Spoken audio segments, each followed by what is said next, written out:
the Rock Man back at it again with this bronchitis. The last week I have not logged any of my training footage because the submaximal weights I'm being forced to use aren't representative of my strength, so that data is not going to give me anything I can use to help me program my next training block. In short, ain't nobody got time for that. And I haven't had a voice in 5 or 6 days, so even so, I have some rants locked and loaded at the end of the barrel on this first one. Guys who say autoregulation is king. I don't understand this because it's a small part of a successful training program. There's got to be multiple phases to your training or you're really missing out. All of the top elite level lifters lay out their shit in advance because when you're talking about accumulating fatigue, that's not something you can gauge on a day-to-day basis.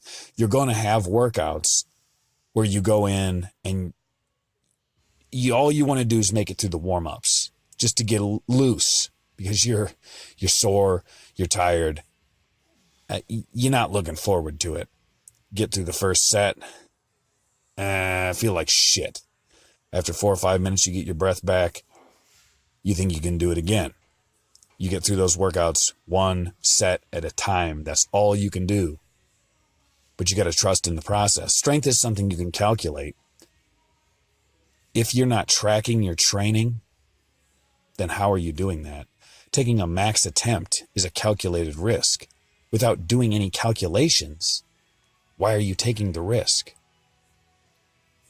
Frequency is key to improving efficiency.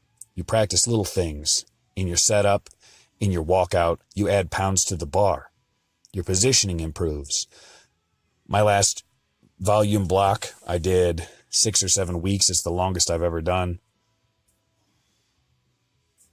I worked in more singles above 90% so that 505 would become a consistent rep for me. Look at that.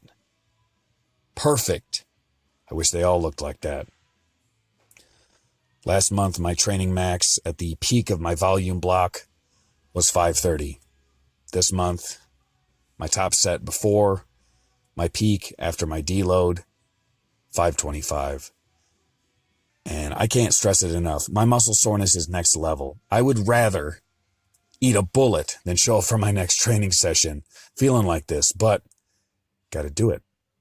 I set myself up for success with this deload. Frequency and volume fall off. Intensity and weights go up. 525. Looks easier than 530 last month. The second rep. Damn, that's snappy. You think the third one looks like shit? I had 4 in me easy. You think I can't grind out 5? Better check that shit. Programming for a peak is how you draw out your maximum potential. High frequency is key to that.